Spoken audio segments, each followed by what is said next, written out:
Great morning, holy brothers! Thank you so much for joining us on our pathway to peace inside the Garden of Peace. If you're following along, we're on page 30. That's 3-0. And we have a whole audience back here who prefers not to be on camera, but I promise you they're there. I'm not talking to nobody. And we have over here too, so you can see I'm not lying. And today's lesson is going to be called Super Sages.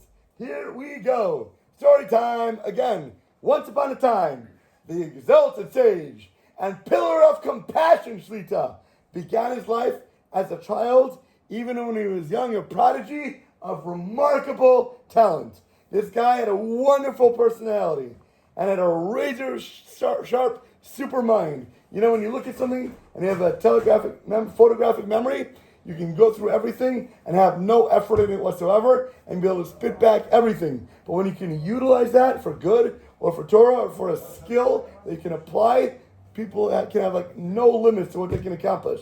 This guy was one of those. And as he grew, he became known in his hometown as a pure, absolute genius, like this guy.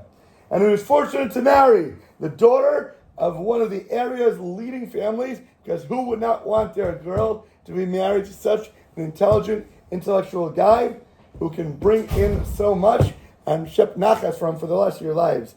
The exalted sage and pillar of compassion, Shlita, developed his aptitudes to the hilt. He learned Torah with exceptional perseverance, and despite his lofty level, even though he had every single thing going for him, he never... You're right? Perfect. Sorry. Even though he had everything going for him, with all that, he never failed to set aside time for outreach, for teaching Torah, and to the town's simplest laborers. As for charity projects, this guy was a rock star and had no equal whatsoever. He freely loaned money every single opportunity he could. Not only did he not wait for people to knock at his door and to give out handouts, he ran over to people who thought needed it before they even had to ask, and did it anonymously in such a way which is one of the best ways, so that people don't even know you're giving charity to them. And what's the best way to give tzedakah? Besides for not even knowing when people are doing it for you, you know the top way? Giving a job. Giving to give. Job, yes. Because this way, people can learn to earn for themselves, and then they're never going to feel like they're indebted to anybody, even if it's anonymously, because then they feel that they're earning it on their own credit. You set them up with a job, and then they can be set for life.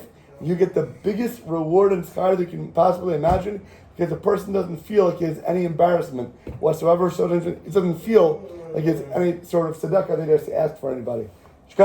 So he arranged food for orphans and for widows. He speedily became the leading public figure whom every person around him loved and admired. Even the generation's great spiritual leaders became fast friends with this guy, the exalted sage and pillar of compassion Shlita. So, this guy had one little, small flaw in his whole impressive personal dossier. What was that? A wife. This wife that he ended up marrying, because the guy wanted to be remember his daughter married to him? She neither respected this guy, nor admired him. She was the one person in the entire town, or probably the entire earth, that did not give respect to this one individual. Everybody loved him. Everybody wanted their kids to be like him. They wanted their rebbeim to look up to him. On the contrary, this wife, this woman, constantly complained about him and spoke to him with utter disdain. More often than not, the exalted sage of pillar of compassion Shlita would arrive home in the late wee hours in the morning. Why? Because he's so busy doing amazing things and respectable actions. But when he came home so late in the wee hours of the morning, his wife was completely broken and bitter. She was absolutely angry and about to explode like a volcano. He would try to ignore the unpleasant side of his life and spent little and less time in the home, because he did not want to face that wrath. He did not want to come home and have this upsetness in his life. So what do you do when you don't want to deal with something? We avoid it. We try to run away. Spend as little, somebody can relate, spend as little time as he possibly could in that scenario. The exalted sage and pillar of compassion Shlita regarded his wife's complaints as the product of guess what? There's something wrong with her. She is a flaw and a fault in her character. If she can't recognize the goodness that I'm doing, there's got to be something messed up about her. And there's be something lacking in her observance and in her Torah values. She obviously failed to recognize the merits of a true Torah sage, and she obviously had a flaw because she wasn't respecting me accordingly. All she did was hinder him with petty demands. She would ask him all these silly things to do that had nothing to do with his high holy level. Why are you asking me to do this? Go get a maid. Get somebody else to do it. Ask the kids to do it. Why are you trying to waste my time when I could be doing so much bigger and better things for the world, for our community, for our life? Don't you understand my capacities, what I could be able to be doing? She had baseless accusations against him. He always made an effort, guess what, to give her the money that she needed. She wants to go shopping. She wants to go to Louis Vuitton, buy all the bags, crazy dresses. No problem. Here, take the credit card. Have a good time. Have a nice day. I'll see you at the end of the night. But what he did it was in such a begrudging way. Here, take it. You want to waste our money on this? Fine. I understand this makes you happy. Go do it. But if you ask me, I think that we should not be putting our money in this place. Let's go build a yeshiva. Let's go give money to the poor, whatever it might be. His entire marriage was no more than a never-ending hassle and constant arguments with her.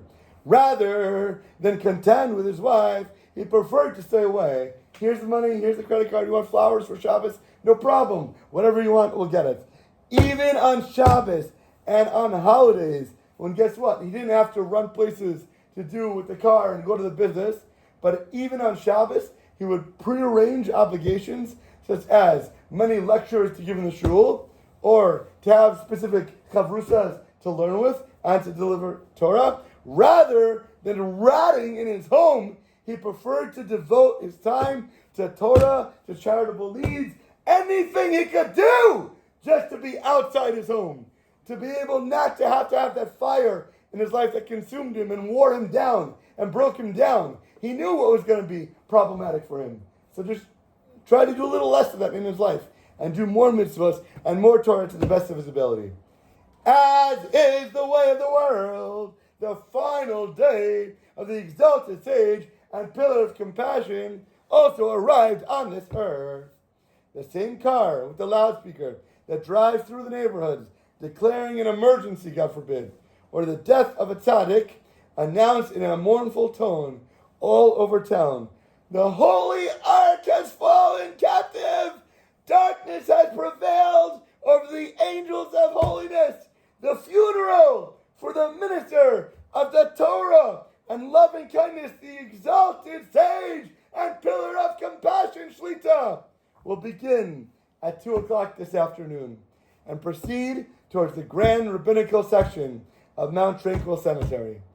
All of Israel shall mourn the loss of this righteous, most amazing, awesome, exalted, righteous soul. Thousands upon thousands escorted the exalted sage and pillar of compassion, Shlita, all the way, step by step, to the place of his eternal rest. Over 24 police cars directed all the traffic. The city's spiritual luminaries eulogized the exalted sage and pillar of compassion, Shlita, sparing no platitudes.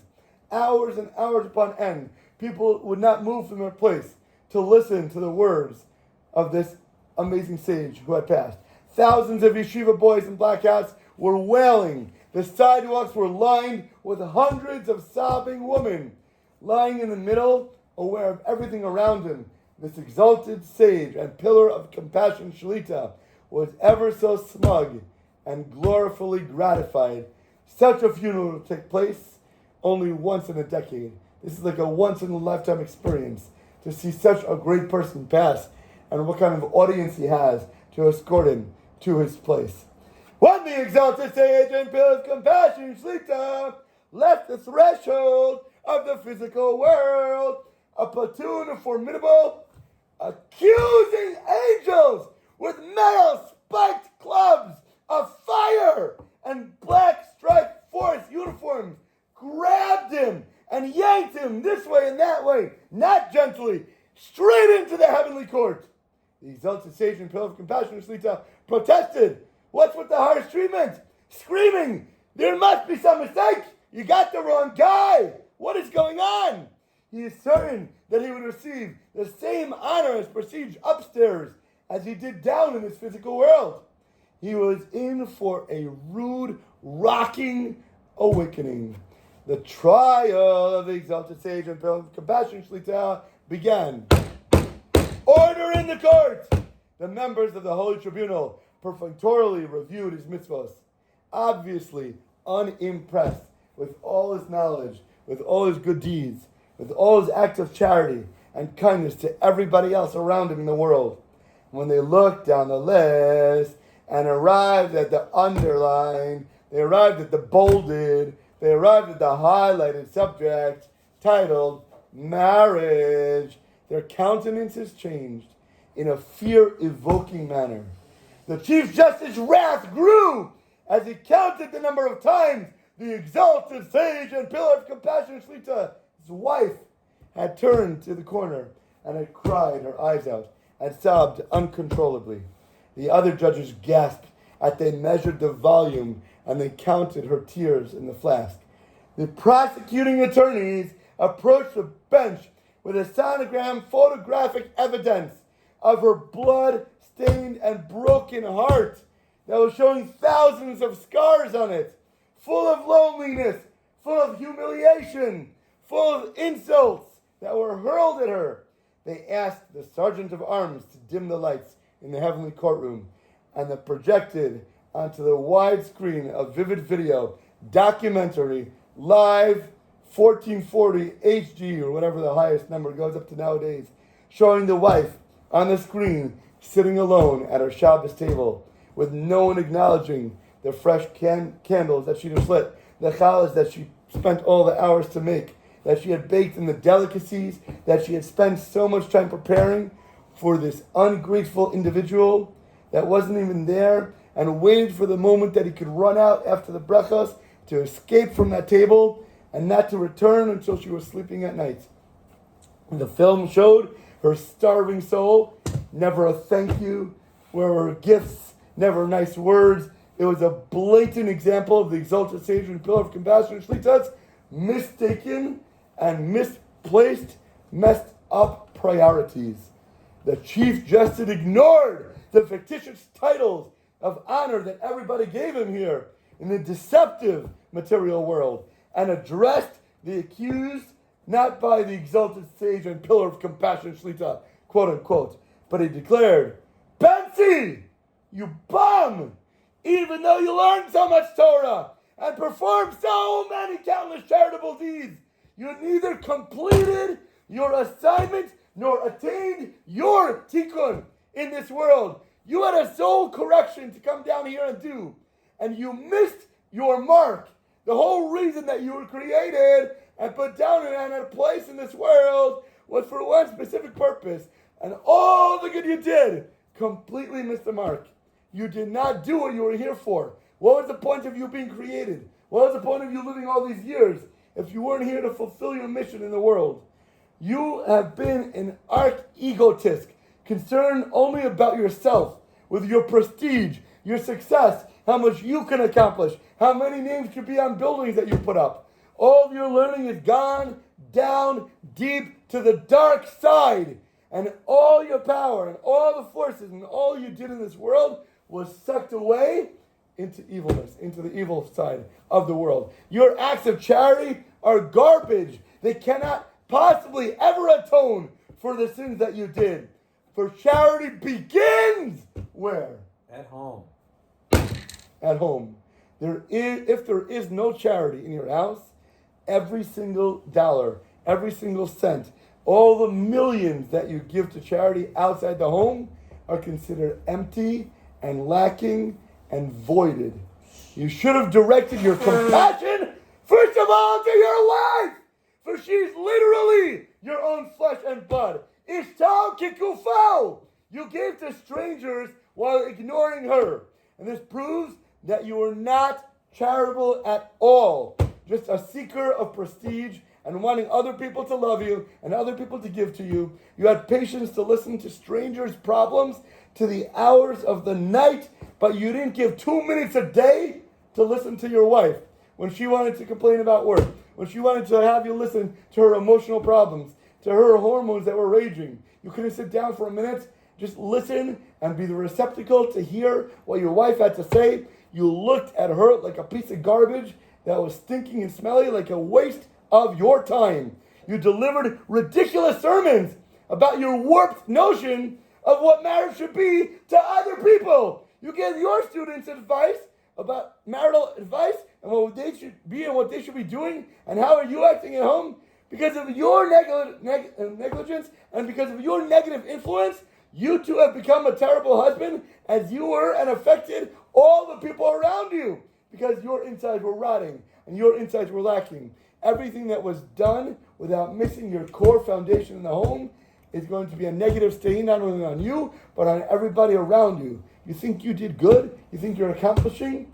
If you're missing the root foundation, your entire house, your mansion, and your fortress is going to inevitably crumble. Make sure you put your effort starting where it is most important. Give your love, give your time, so that you can then give to everything else around you and make it much more meaningful and have a positive influence. We're going to stop the story here, continue part 2 tomorrow. And with that, have an awesome, deliciously amazing rest of your day.